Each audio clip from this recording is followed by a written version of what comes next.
Assalamu alaikum everyone, and a very warm welcome back to another video with me here on the channel, Sam of Somalia. Firstly, thank you all so much for all of your positivity about the last video. Obviously, for most YouTubers, quite a big step to kind of bring their camera into their home a little bit, show their family. Obviously, you guys haven't got to see my wife, but I know there's been very, very high demand, but no Sam of Somalia wife as of yet. But yeah, so I took the step to introduce you to my mum, so thank you all very much for your kind words and the and the popularity of that video. So as promised, a lot of you sent in some really, really good questions. So as promised, I thought we'd do a little just Q&A video with my mum, and it'd be quite nice to explore some things as well. And let me know in the comments if you like this jumper. £16 from Tesco. This one, it's very slimming. Apparently black's supposed to be very slimming. So yeah, I had it on. Yeah, because some people are a bit too honest about me putting on weight since I've started this YouTube channel. So a bit too honest, some people. So. Okay, let's get into the first question. It's a fairly obvious question, I think, that like a lot of people ask this question. It comes in number one, not because it was the first question people asked, but because so many people asked it. So, how did you feel when Sam first reverted to Islam and told you that he wanted to be a Muslim? What are like the first things that come to your mind from that? I suppose I had some concerns because obviously people don't really understand a huge amount about the religion, and because of the way the media portray it, there's a lot of negative comments, a lot of racism and that's associated with it. So I was concerned that your involvement may put you at risk. People would be discriminative against you. Because the thing that I always say, like when people ask me like, how did your family react, I always say that my family were concerned for me rather than about me. Like you're sort of concerned what other people would say rather than your own feelings yourself. Because your own safety. Exactly. Because people, we read in the in the media all the time. There's very negative things about it. But you sort of, that's a really nice answer actually for me, because like after I embraced Islam, like the vast majority of things in my life are the same. Like I'm still the same Sam. Yes. Like even when I met some of the guys the other day who I went to school with, they were like, you're still the same guy. Oh yeah. Pretty much, like you're just a bit hairier. Like you're the same guy, just a bit hairier. So like, but besides that, was there anything sort of, I don't know, purely in terms of, did you think that it would affect our relationship at all? Yes, because I think there's a lot about the whole religion that's very different. Things that we celebrate. All manner of things. And Christmas is the obvious one at the moment. Well, Christmas is obviously at the moment, but birthdays, weddings, the way in which you choose your future partner. Yeah, absolutely. It's all very different, and something that it sort of hasn't come into our family before. No, of course, yeah. Like that's all. I don't know. Like I suppose with a lot of people who have members of their family embrace Islam, like the whole adjusting to it, and sometimes it's not helped by the one who embraces Islam, because they don't always they're not always transparent enough, if you see what I mean. But I feel like we communicated quite a lot, and like even though like yourself as a non-Muslim, I don't expect you to agree with everything, but I just try to be honest with you, so it's clear. Like the hardest thing is when we come to a situation and we just don't know what we're doing. Like we're just not synced at all on it. Like that's a lot harder, I've always found. So. Well, it is, but at the end of the day, it's like you said, you're still Sam, you're still my son, and it's just a different religion, a different path that you've taken. I suppose in some ways I was a little bit surprised because as you grew up, you'd always been a really free spirit, and yet a lot of what people associate, and I associate with you being a Muslim, is the fact that it very much, your life is quite structured in everything from praying, what you eat, and those sort of things, and so there was a little bit of a surprise element in that as well. Okay, yeah. Well, so did you think that perhaps it would like water down my personality in a way? Is that kind of what you thought? Well, no, I knew that you felt strongly about that you wanted to become a Muslim, but it was whether or not you were going to be able to feel that you fitted in, because before you didn't like to fit in. It wasn't a case that you were never a follower. You'd decide what you wanted to do, and you didn't really like structure, and you didn't. Well, I think from my perspective, like there'd been nothing in my life I'd ever been taught that would be worth following before I came to Islam. And that's my perspective anyway. But we'll keep the ball rolling. We've got a few more to get through. So next one, this follows on quite nicely actually. So how have you dealt with the cultural differences between our family and my wife's family? It's like obviously we've always lived in fairly like white environments, haven't we? We have had like people of other cultures, like in Northampton and stuff, and even here, like a few people at my school or whatever. But generally, we've lived in quite white areas, haven't we? We have, and stuff. Not that means that we're against people who aren't, or that like we're racist in any way. But like we went from living in a village like ours down here in Cornwall, which is like white middle classmansville, into me marrying into like a very, very different culture and stuff. So like, how did you sort of feel with that? Was there anything sort of to come to terms with? Well, yes. I mean, again, when the two families get together, it's very much sort of everything from the difference in the wedding when you decided to get married, the social side of life. You know, where if you had met and a girl that was a typically white English girl, you'd probably go out for a meal with her families. You'd have a drink. And I think obviously alcohol's obviously a big thing within the Muslim world, and it's something that within our culture is something that's associated with all forms of celebration and the social side. Obviously the difference in what you're eating, you know, with your halal meat, not being allowed pork. You know, anybody coming from breakfast would usually have a bacon sandwich. But I feel like you've been great with that though. Like you have like halal chicken in the fridge right now, don't you? For Yusuf and stuff. Yeah, like, I do. You know, like I feel like you've adjusted to that really well. Oh, I don't have a problem adjusting to it. It's just that when there is something very different, you sit down and say, right, I need to do that. It's in some ways on the food side, it's no different to if I suddenly have somebody that's a vegan or a vegetarian coming over. You accommodate who's there. Yeah. I think that the biggest difference is obviously with celebrations, and obviously we talked about Christmases and weddings and that, where obviously the way that other cultures celebrate the events is just different to what we're used to. Absolutely, it's not wrong. I don't have a problem with it. In fact, I love the idea of trying something new, but it is quite different. No, absolutely, yeah. Like I remember you mentioned at the second part of the wedding. Like we had the nikah, which is like sort of the Islamic part, isn't it? That obviously you came to. Then the second part, which was sort of like her party. I remember you mentioning that, like we'd never really experienced being a minority before, had we? Like ethnically a minority before. Like there's all of this stuff going on that's from a completely different culture, like stuff that we're very new to at that point. Like even I was new to at that point, and like we'd never really felt like we were a minority before. No, I've never ever, even when I've been on a holiday, sort of holidays abroad, I've never been such the minority. Having said that, you know, I sort of come in and we were sort of on a ratio of probably 4 or 5 of us and 400 or 500.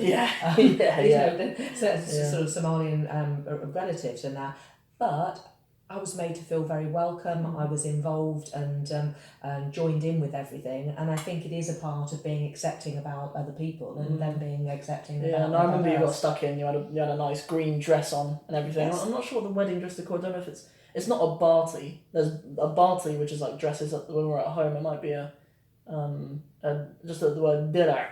Can you say dirar? Dirar. Pretty good. Yeah, that's like a dirar is just like a nice dress. You know, okay. Or something. Yeah, I remember you wore one. So next question, it's sort of a shift away from cultural stuff, but it's just the question, yes or no. Have you read the Quran? No. Okay. I mean, I've read you've given me leaflets and booklets, so a very sort of watered down and a smaller version of the Quran. But no, I've not read it beyond that. Yeah, like I know a lot of you who saw me teaching my mum some Somali, they're like, well, why haven't you taught her about Islam yet? I promise you, I've done my best, haven't I? Yeah. I promise you, I promise you, teaching her about Islam came way before teaching her a few words of Somali, so I can promise you that. But yeah, like, you know, Jack a little while ago, he sort of just came to our flat and he was like, have you got a copy of the Quran? Like, I'd like to read it. And like, I think when we give non-Muslims the Quran to read, there is some explaining that we need to do first. Like, I think there is some context around it that needs to be explained, and I don't know, like I think that I've always noticed about yourself, where like I think you have an outlook on the world that you're quite happy with. Like I don't think you're interested in changing, if you see what I mean. Like if you were to read the Quran, like for you it would sort of be just learning about what I believe. Yes. If you see what I mean, wouldn't it? Like, yes. Whereas like obviously in an ideal world, we would want the people who read the Quran to approach it with the humility to say, you know, maybe this knows better than me, and if it is, then I'll accept it. You know, but like, you know, with you, I've never really felt like that's the case. But I was going to say with Jack, that Jack sort of read the first few pages, and like, the first few pages of the Quran aren't like, it's not like a sales pitch. Do you know what I mean? Like, he came to me and he was like if I was considering becoming this religion, the first few pages of this book don't really sort of sell it to me.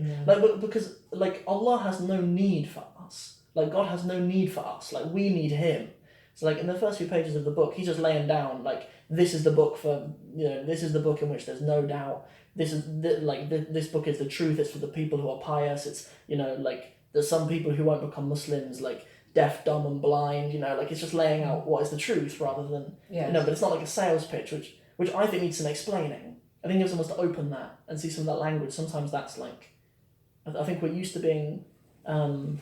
We're used to being like sold to a little bit, presenting it in a way that will like accommodate our feelings a little bit and stuff like that. Whereas, like a book from a God who is like the sustainer of the universe has no need for us. Like, he doesn't need to sell it to us. If you see what I mean. That's a little side. That's a side. I do have a Quran that you gave me, and it's beautiful, and it's in the lounge, and but it's in Arabic. It's Arabic. Yeah. so no, I've not read it. Yeah. No. That was actually the first Arabic Quran that I ever had. Like, I memorized loads of the Quran just from that, from that one that you've got in there. Yeah. Okay. What was the hardest thing your mum found to adjust to after you reverted to Islam?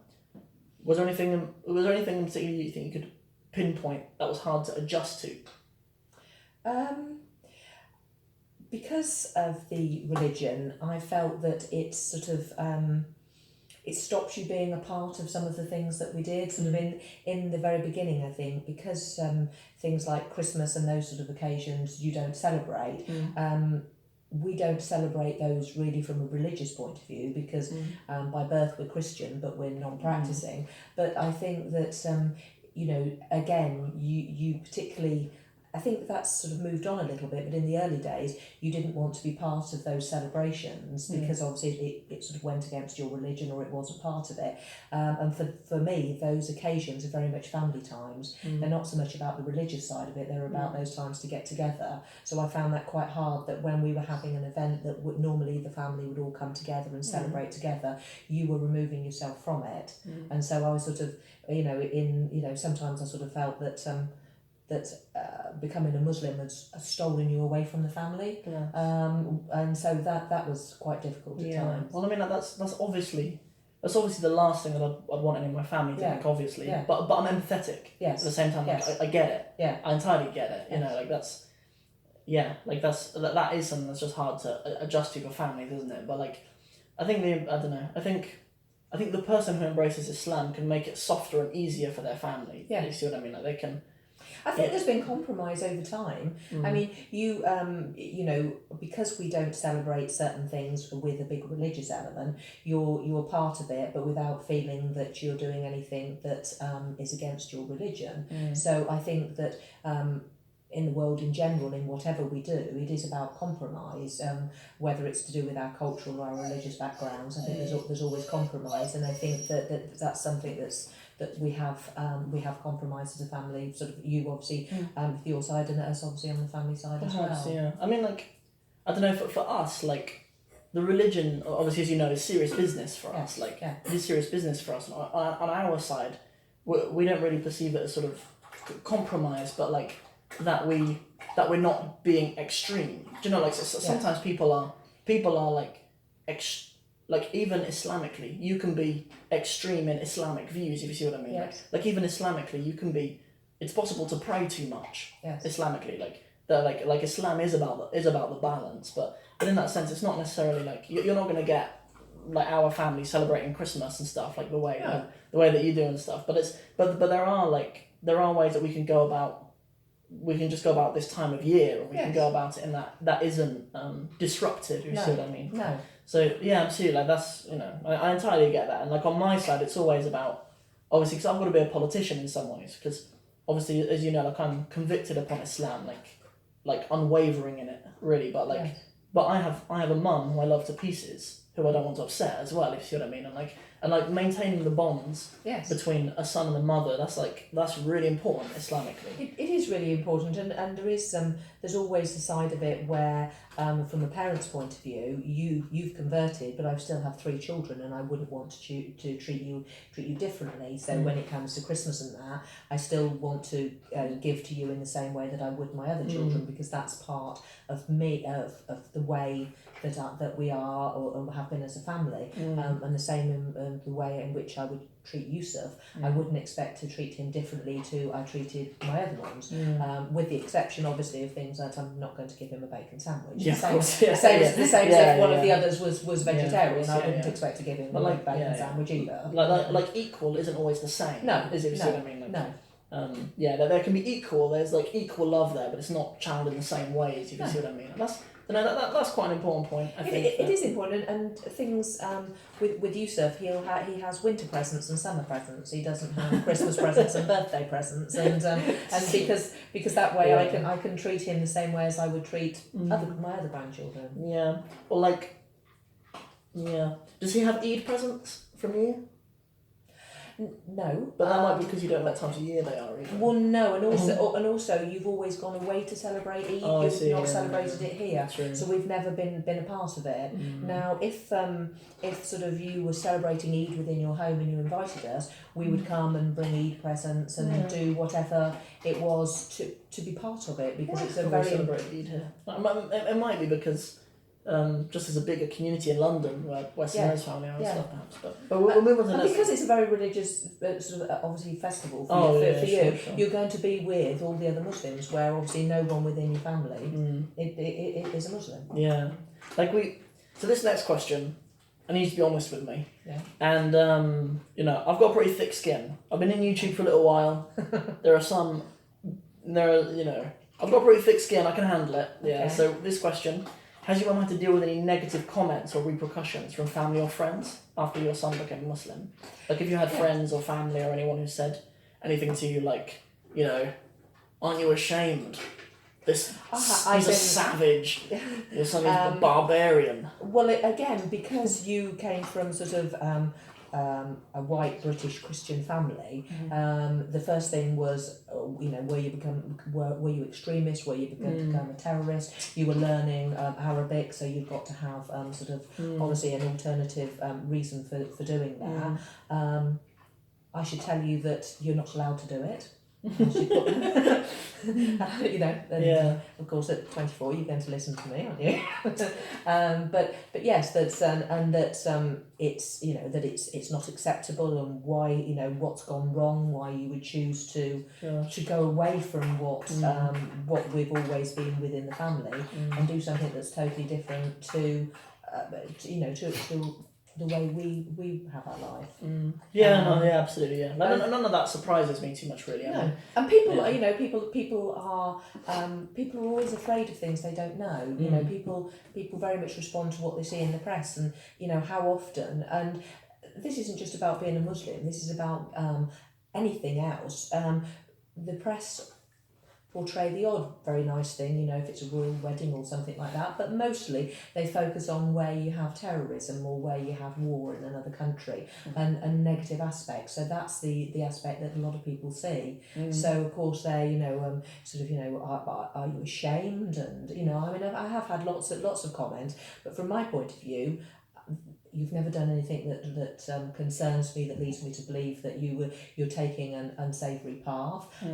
Finding your religion has made you feel very much more complete than you did before, and it's something that you're very passionate about. And as a parent, you want your children to be happy, and you want them to follow their own path.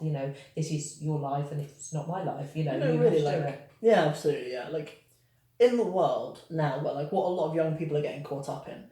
Islam isn't really one of your big worries, really, I don't think.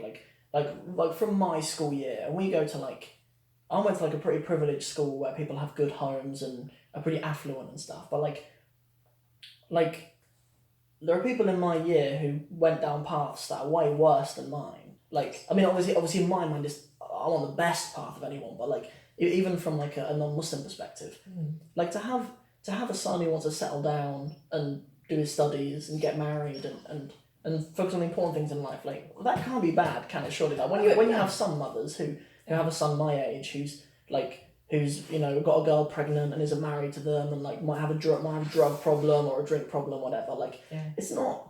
Like, or might get into like drink driving this Christmas or whatever. I was just going to say, you're not going to have those worries with me, are you? When you first turned 17, or when you first passed your driving test when you were 17, and people were saying about, obviously, one of their big concerns with their children is for them going out, from driving too fast, from crashing, and taking, you know, they've been drinking, and I said, you know, actually that's not my problem.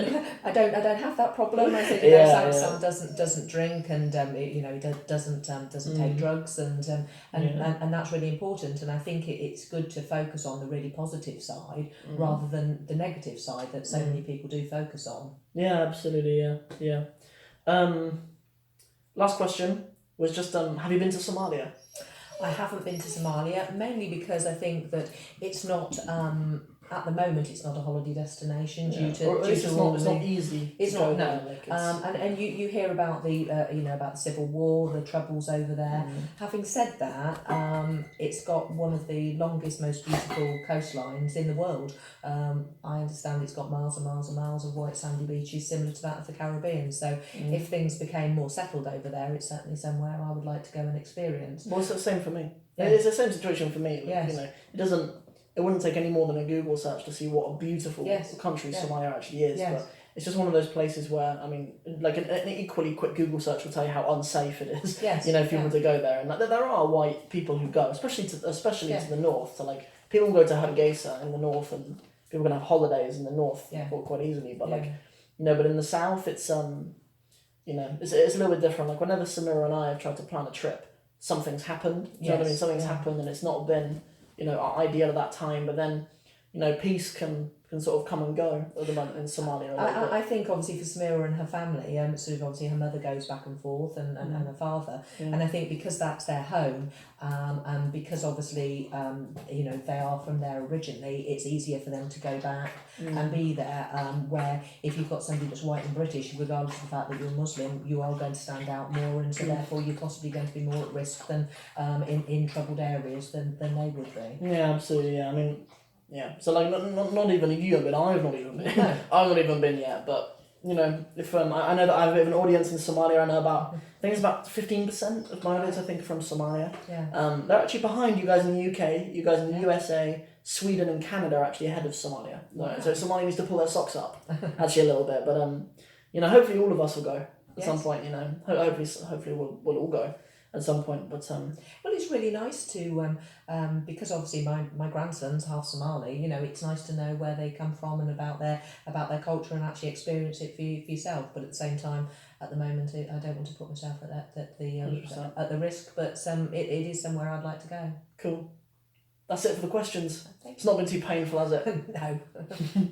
So firstly, I want to thank you on behalf of the Sound of Somalia community, along myself for you know, because it's a bit awkward to have the camera set up and everything. Not everyone's sort of comfortable with this sort of little black box facing towards you. So firstly, Wad Mahad Santahay, that's thank you in Somali. Maybe we'll cover that one in another video sometime. But so thank you to you guys for watching. You know, if you've enjoyed this video, really hope you did. Don't forget to like and share it. Just like you were liking and sharing the previous video. If we can get that sort of love for this video, it'd be awesome. And don't forget to subscribe to the channel if you're not a subscriber yet. And I'll catch you guys in the next video. Assalamu alaikum wa rahmatullahi wa barakatuh.